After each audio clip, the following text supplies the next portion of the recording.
Hello guys, मैं मीनाक्षी फिर एक बार आपके साथ। I hope you all are good. And कल जो हमने बात की थी वो हमने सोशल स्टडी का बेसिक इंट्रो दिया था और उसमें स्टार्टिंग में हमने जो बात की थी वो पाषाण काल की थी। पाषाण काल मतलब स्टार्टिंग में जब हमारा इतिहास शुरू हुआ था उस टाइम पे सबसे पहले जो है पत्थरों का प्रयोग किया जाता था, पत्थरों के औजार होते थे। इसके बाद जो प्रयोग हुआ वो हमने तांबे का प्रयोग पढ़ा, ताम्र पाषाण काल, जिसमें तांबे का प्रयोग किया जाने लगा और लोगों ने बसना शुरू कर दिया, अग्नि का प्रयोग करना उन्होंने नव पाषाण काल में अग्नि का प्रयोग करना शुरू कर दिया। अब इसके बाद जो आती है घटना वो आती है हड़प्पा सभ्यता। हड़प्पा सभ्यता यानी सिंधु घाटी सभ्यता। मेन इसका नाम जो है सिंधु घाटी सभ्यता है, लेकिन सिंधु घाटी सभ्यता में बहुत सारे जो है नगर आ जाते हैं, जैसे हड़प्पा, मोहनजोदड़ो, लोथल हो गया, कालीबंगा हो गया, जनहोदड़ो हो गया, बनवाली। ये सारे जो हैं ये सारे सिंधु घाटी सभ्यता के अंदर ही आते हैं ये सारे नगर।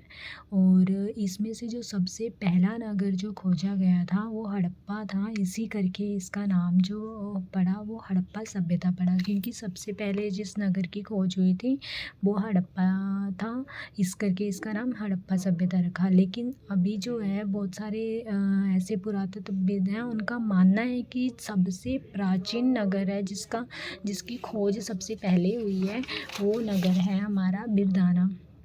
ठीक है, वो नगर है हमारा बिरधाना, जो है आज तक का खोदा गया सबसे पुराना नगर माना जाता है। लेकिन सिंधु घाटी सभ्यता का नाम हड़प्पा इसीलिए पड़ा था क्योंकि हड़प्पा की खोज जो है वो पहले मानी जाती है। लेकिन अभी जो पुरातत्वविद जितने भी हैं उन्होंने बिरधाना को ही ये माना। अगर आपसे पूछते हैं कि सबसे प्राचीन नगर कौन सा है जिसकी जो है खोदा गया है, तो वो आपने बिरधाना बताना है। ओके, इसके बाद हम जो है ये चैप्टर जो है एक स्टोरी की तरह पढ़ेंगे। इससे जो है आपको बहुत ईज़िली से तरीके से ही आपको याद हो जाएगा और आपको कोई दिक्कत नहीं होगी। तो मैंने सीक्वेंस वाइज ही पढ़ा रही हूँ। जैसे पहले हमने पाषाण काल पढ़ा, पत्थर का उपयोग, उसके बाद ताम्र का उपयोग। अब जो सिंधु घाटी सभ्यता है, जो हड़प्पा सभ्यता है, उसको जो माना जाता है उसको कांस्य युगीन सभ्यता माना जाता है, क्योंकि उसमें कांस्य के बर्तनों का बहुत ज़्यादा उपयोग हुआ था, इस करके उसे कांस्य युगीन सभ्यता के नाम से जाना जाता है। तो गाइस, सबसे पहले हम बात करते हैं हड़प्पा की, हड़प्पा नगर की। तो हड़प्पा की खोज जो मानी जाती है, जो संपूर्ण तरीके से पूरी तरह से जो खोज मानी जाती है, जो इसका उत्खनन माना जाता है वो माना जाता है दयाराम साहनी के द्वारा माना जाता है, जिन्होंने 1921 में संपूर्ण तरीके से इसकी खोज की थी। लेकिन सबसे पहले जिन्होंने इसके बारे में जो इसके साक्ष्य जो उन्हें सबसे पहले मिले थे, तो सबसे पहले जो साक्ष्य मिले थे सबसे पहले साक्ष्य मिले थे 1826 में मिले थे साक्ष्य सबसे पहले। तो वो चार्ल्स मैसन को मिले थे।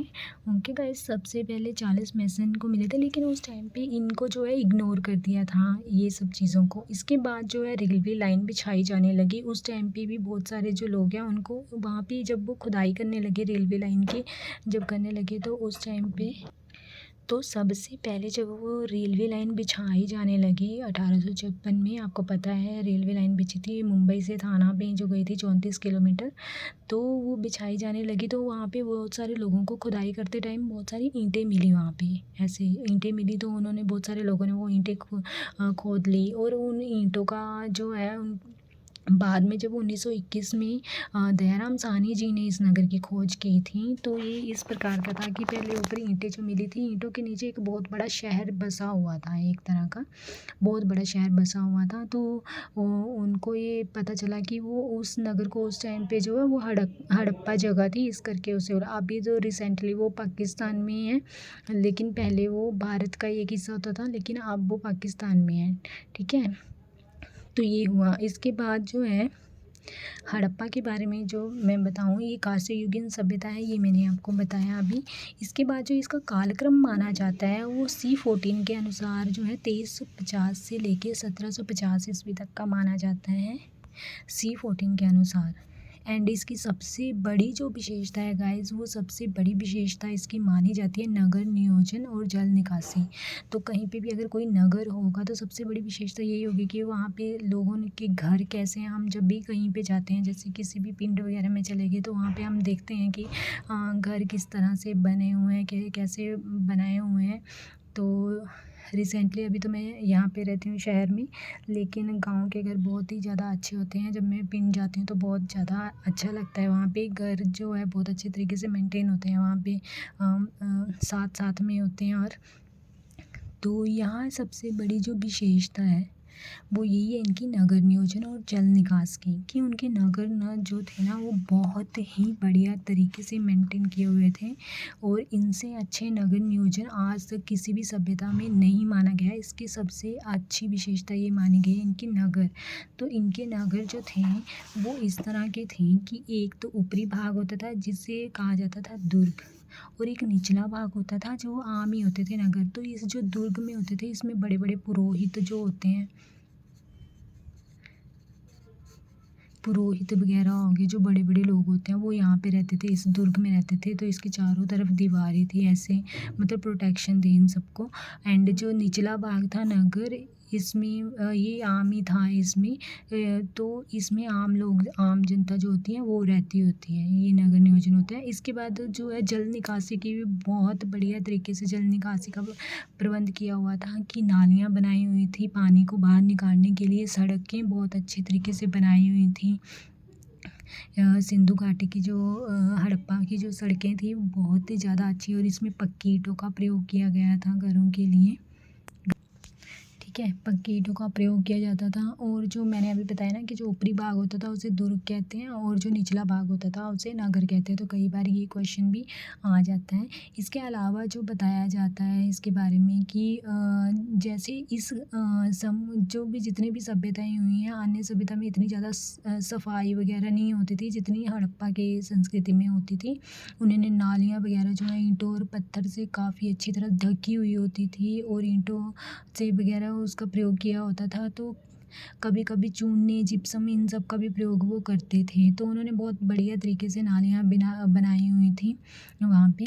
उसके बाद जो है, जो हड़प्पा के जो भवन होते थे उसमें जो घर वगैरह होते थे, कच्ची और पक्की ईंट दोनों के ही बनाए गए थे, और उनमें सजावट भी बहुत अच्छे तरीके से की जाती थी। ठीक है, अभी कोई भी घर होगा उसकी सजावट बहुत अच्छे तरीके से लोग करते हैं साथ में। लेकिन उस टाइम पे देखिए स्टार्टिंग में था, तो वहाँ पे अभी जैसे सीमेंट वगैरह यूज़ होता है, ये सब चीज़ें पहले नहीं थी।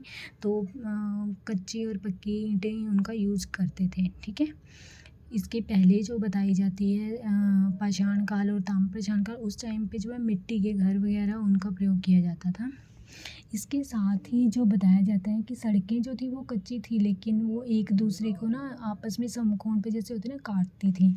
और साथ में ये भी बताया जाता है जो हड़प्पा सभ्यता है वो त्रिभुजाकार बताई जाती है, त्रिभुजाकार बताई जाती है। ठीक है गाइस, त्रिभुजाकार सभ्यता बताई जाती है। और हड़प्पा की जो है इसमें बहुत ही मतलब 3 तरह की श्रेणियों में बाँटा जाता था नगरों को। ज़्यादातर एक तो होती थी जहाँ पे लोग रहते थे वो भवन। इसके बाद विशाल बड़े-बड़े भवनों में जो रहते थे, जैसे ये बताया है पुरोहित वगैरह। उसके बाद जो हो जाते थे सार्वजनिक स्नानागार होते थे, अन्नागार होते थे, अन्न के भंडार होते थे, ये सब चीज़ें भी होती थी। उसके बाद इसके अलावा जो है, ये तो होगी नगरों की बात, ये नगर विशेषता है उनकी। इसके बाद जो हम बात करते हैं उनके जो सार्वजनिक स्थल, मैंने अभी बताया स्नानागार और अन्नागार। तो सबसे बड़ा जो स्नानागार, महान स्नानागार माना जाता है वो मोहनजोदड़ो का माना जाता है। इसके बाद जो निर्माण सामग्री जो यूज़ करते थे वो पक्की ईंटों का यूज़ करते थे, कच्ची ईंटों का भी प्रयोग करते थे, लेकिन पक्की और कच्ची दोनों का। ठीक है, इसके बाद जो समाज था उनका वो मात्र सत्तात्मक था। जैसे कुछ समाज होते हैं पितृसत्तात्मक होते हैं, जिसमें पिता की चलते थे। मातृसत्तात्मक यानी कि माता को एक तरह देवी की तरह माना जाता था। मातृसत्तात्मक में माता का ज़्यादा आदेश माना जाता था। ठीक है, इसके बाद जो उनका धार्मिक जो उनका विश्वास होता था वो होता था मातृ देवी, क्योंकि मातृसत्तात्मक होता था, इस करके मातृ देवी की पूजा, फिर पशुपति शिव की पूजा, इसके बाद जो होती थी वो प्रकृति की पूजा करते थे ज़्यादातर। तो ये उनके धार्मिक विश्वास थे। इसके बाद उनका जो माना जाता है धार्मिक चिन्ह वो है स्वास्तिक को धार्मिक चिन्ह माना जाता है। फिर जो उनका ना मृतक संस्कार की जो पद्धति थी वो पता कैसी थी, एक थी दाह संस्कार तो सबको पता है कि जो शव होता है उसको अच्छे से जलाया जाता है, ठीक है। इसके बाद जो थी पूर्ण समाधिकरण होता था, इसमें जो शव को जो है भूमि में मतलब कि मिट्टी में दफना दिया जाता था। इसके बाद एक और होती थी संस्कार की विधि, वो होती थी आंशिक समाधिकरण। तो आंशिक समाधिकरण जो होता था इसमें पहले जो है पशु जो जितने भी पक्षी होते हैं पशु पक्षी वो उनके पास खाने के लिए छोड़ देते थे शव को, और जो बाद में जो थोड़ा बहुत जो भाग बचता था उसको भूमि में दफना दिया जाता था। तो ये 3 तरह से जो है हड़प्पा सभ्यता में इस पद्धति के द्वारा जो है संस्कार किया जाता था मृतक का। इसके बाद जो आती है अर्थव्यवस्था, तो आप सभी को पता है कि उस टाइम पे जो अर्थव्यवस्था क्या होगी, क्योंकि लोग बसने शुरू हो गए थे, कृषि करते थे, कृषि के साथ पशुपालन करने लग गए थे, तो ये इनकी अर्थव्यवस्था थी। इसी पशुपालन से भी वो अपना व्यापार चला लेते थे। पशुपालन यानी दूध वगैरह बेचना ये सब हो जाता था, पशु वगैरह पालते थे। उसके बाद व्यापार वस्तु विनिमय से कोई चीज़ जैसे होगी, उन्होंने चीज़ के बदले कोई चीज़ लेनी है, इस तरह से उनका जो है वस्तु विनिमय से उनका व्यापार होता था उस टाइम पे, ठीक है। क्योंकि उस टाइम पे मोहरें वगैरह होती थी, सिक्के सुक्के वगैरह नहीं होते थे, तो इससे भी हो जाता था। एंड एक और बात है इसकी जो लिपि है ना, लिपि मानी जाती है कि हम साथ में मैंने आपको पहले बताया था कि जो पाषाण काल है उसमें ना तो कुछ हमें रिटर्न मिला और ना ही वो पढ़ा गया, तो रिटर्न था ही नहीं तो पढ़ेंगे कैसे। लेकिन हड़प्पा सभ्यता में इसमें लिपि जो थी वो चित्रात्मक थी, ठीक है। लिपि जो थी चित्रात्मक थी, यानी कि मोहरों पे कुछ बर्तनों पे हमें कुछ ना कुछ वहाँ पे लिखा हुआ तो मिला था, कुछ चित्र वगैरह बनाए हुए थे, लेकिन हम जो है उनको अच्छी तरह से पढ़ नहीं पाए, उनको समझ नहीं पाए, कुछ इस तरह से था। तो इनकी जो लिपि मानी जाती है वो चित्रात्मक मानी जाती हैं, ठीक है। और इसके साथ ही जैसे बुक में दिया हुआ है कि हड़प्पा संस्कृति जो है वो सर्वोत्तम कलाकृतियाँ थी उसमें मोहरें, ठीक है। अब तक जितने भी लगभग मोहरें प्राप्त हुई हैं वो 2000 मोहरें प्राप्त हुई हैं। इसके साथ ही हमें जो लगभग 500 जो मोहरें मिली हैं वो मोहनजोदड़ो से मिली हैं। तो आमतौर पे जो मोहरों का जो आकार होता था वो चौकोर होता था, वृत्ताकार भी और बेलनाकार और आयताकार भी हमें मिली हैं, ठीक है। तो ये इसके बाद जो है मोहरों पर मैंने बताया अभी कि चित्र वगैरह बनाए होते थे, तो सबसे ज़्यादा चित्र जो मिले हैं वो वृषभ के मिले हैं, यानी कि एक सींग वाले सांड के मिले हुए हैं। इसके अलावा पक्षियों का वहाँ पे उस टाइम पे कुछ पक्षियों के बारे में कुछ नहीं मिला है। इसके साथ ही भैंस, हिरन, बाघ, हाथी, गेंडा इन सब के चित्र भी बनाए जाते थे इन सब के चित्र भी। और एक जो प्रमुख बात थी लिपि के बारे में कि जो चित्रात्मक लिपि जो थी ये ना दाईं से बाईं ओर की तरफ बनाए जाते थे ये चित्र, ये लिपि जो इनकी थी। तो इस लिपि को जो कहा जाता था उस समय बोस्ट्रोफेदोन कहा जाता था, बोस्ट्रोफेदोन राइटिंग ऐसे ही हो रही है, ठीक है। बोस्ट्रोफेदोन कहा जाता था कि दाईं से बाईं की ओर लिखते थे, फिर बाईं से दाईं की ओर लिखते थे, तो ये लिपि होती थी चित्रात्मक तौर पे। इसके अलावा जो होता था जो हमें अलग अलग स्थानों पे क्या क्या मिला है तो ये था। इसके बाद जो है हड़प्पा में पक्की मिट्टी की जो है स्त्री की मूर्तियाँ जो थी मूर्तिकाएँ भारी संख्या में हमें मिली हैं। और बर्तनों पे चित्रकारी जो है पशुओं से ज़्यादा वनस्पति की मिलती थी, ज़्यादातर चित्रकारी जो बर्तनों पे होती थी वो हमें, तो बर्तनों पे जो चित्रकारी ज़्यादातर होती थी वो पशुओं से ज़्यादा जो है वनस्पति, मैंने आपको बताया था ना कि प्रकृति की पूजा भी बहुत ज़्यादा करते थे ये, इसलिए प्रकृति की पूजा भी करते थे तो वनस्पति के ज़्यादा चित्र बर्तनों पे दिखाई गए थे। तो ये हड़प्पा का हो गया।